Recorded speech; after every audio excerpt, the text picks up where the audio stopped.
Assalamualaikum warahmatullahi wabarakatuh. Perkenalkan, nama saya Haikal Andi Saputra dari Prodi Pendidikan Bahasa Inggris. Saya di sini untuk mempresentasikan tentang mengidentifikasi jenis, tujuan, dan fungsi landasan pendidikan, dan landasan pendidikan. Jenis landasan. Terdapat beberapa jenis landasan yang sering digunakan dalam berbagai konteks, baik itu dalam konstruksi, penerbangan, atau keilmuan. Berikut beberapa jenis landasan yaitu satu, landasan pacu atau jalur bandara tempat lepas landas dan mendarat.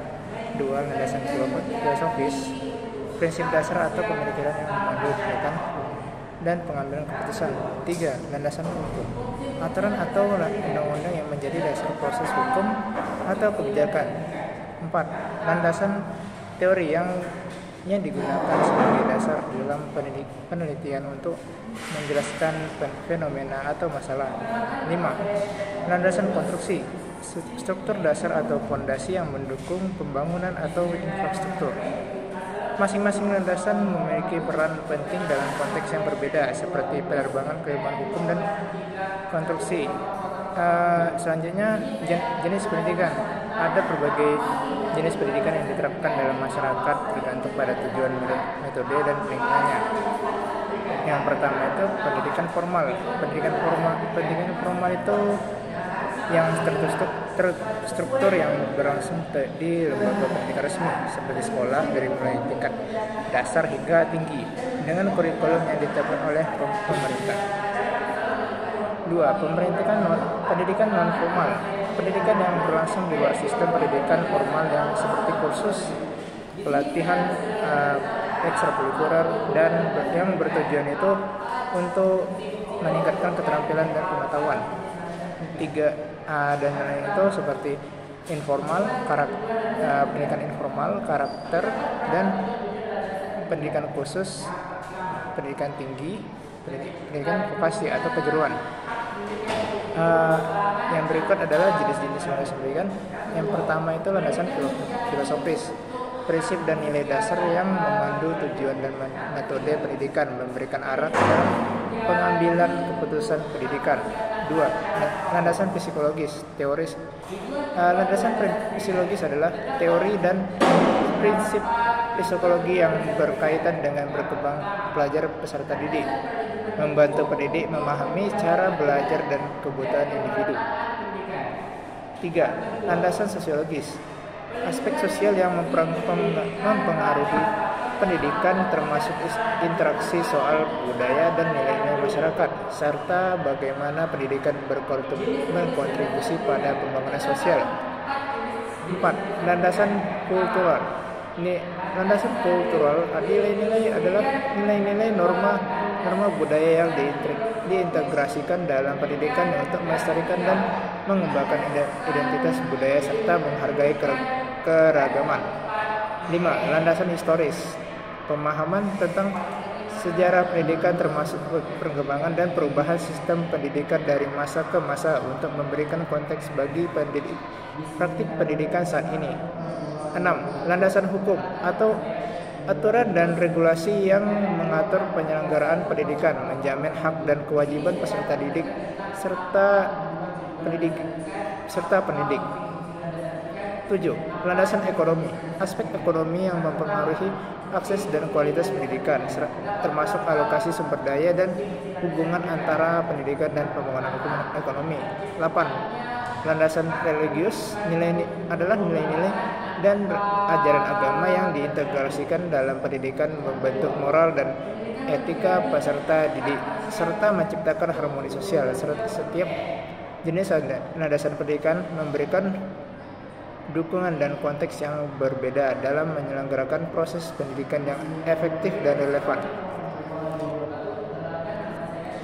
Lanjut tujuan landasan yang pertama itu landasan hukum, menjamin keadilan dan melindungi hak individu dan memberikan kepastian hukum untuk semua pihak.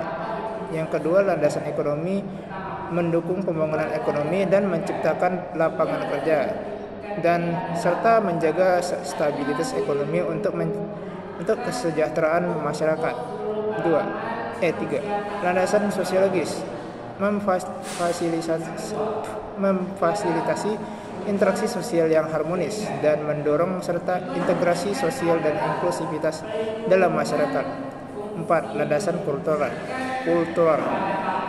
melestarikan warisan budaya dan nilai-nilai tradisional serta mengembangkan identitas budaya individu dan kelompok. 5.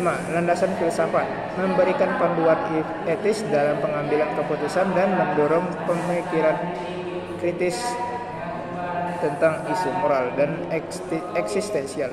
6. Landasan teori menyediakan kerangka untuk penelitian inovasi dan serta menjelaskan fenomena dalam berbagai bidang ilmu. Lanjut. Tujuan pendidikan. 1. Pengembangan potensi individu. 2. Pembentukan karakter. 3. Persiapan untuk kehidupan. 4. Mendukung mobilitas sosial. 5. Promosi keadilan dan kesetaraan. 6. Pendidikan warga negara. 7. Pembangunan sosial dan ekonomi. Itu saja. Dan tujuan landasan pendidikan. 1. Memberikan arah dan tujuan. 2. Menjadikan prinsip dasar. 3. Menjamin kualitas pendidikan. 4. Mendorong pengembangan individu. 5. Menyesuaikan dengan kebutuhan. 6. Membentuk karakter dan moral. 7. Memfasilitasi inovasi dan perubahan. Yang terakhir 8. Menciptakan harmoni sosial.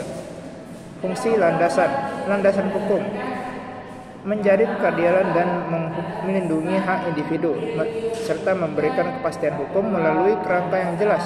2. Landasan ekonomi mendukung pembangunan ekonomi dan penciptaan lapangan kerja dan menjaga stabilitas ekonomi untuk kesejahteraan masyarakat. 3. Landasan sosiologis memfasilitasi interaksi sosial yang harmonis dan mendorong integrasi sosial dan inklusivitas. 4. Landasan kultural melestarikan warisan budaya dan nilai-nilai tradisional dan serta mengembangkan identitas budaya individu dan kelompok. 5. Landasan filsafat memberikan panduan etis dalam pengambilan keputusan dan mendorong pemikiran kritis mengenai isu moral. 6. Landasan teori menyediakan kerangka untuk penelitian dan inovasi dan menjelaskan fenomena dalam berbagai bidang ilmu. Fungsi pendidikan. 1. Pengembangan potensi individu. 2. Pembentukan karakter. 3. Persiapan untuk kehidupan. 4. Pembangunan sosial. 5. Promosi keadilan dan kesetaraan. 6. Pendidikan warga negara. 7. Inovasi dan perubahan. 8. Pembangunan ekonomi. Dan lanjut fungsi landasan pendidikan. Yang pertama, memberikan arah dan tujuan. Kedua, menetapkan prinsip dan nilai. 3. Menjamin kualitas pendidikan. 4. Mendorong pengembangan individu. 5. Menyesuaikan dengan kebutuhan masyarakat. 6. Membentuk karakter dan moral. 7. Memfasilitasi inovasi dan perubahan. 8. Menciptakan harmoni sosial. Dan itu saja presentasi saya. Kalau ada salah mohon dimaafkan. Saya Haikal Ananta Saputra undur diri. Assalamualaikum warahmatullahi wabarakatuh.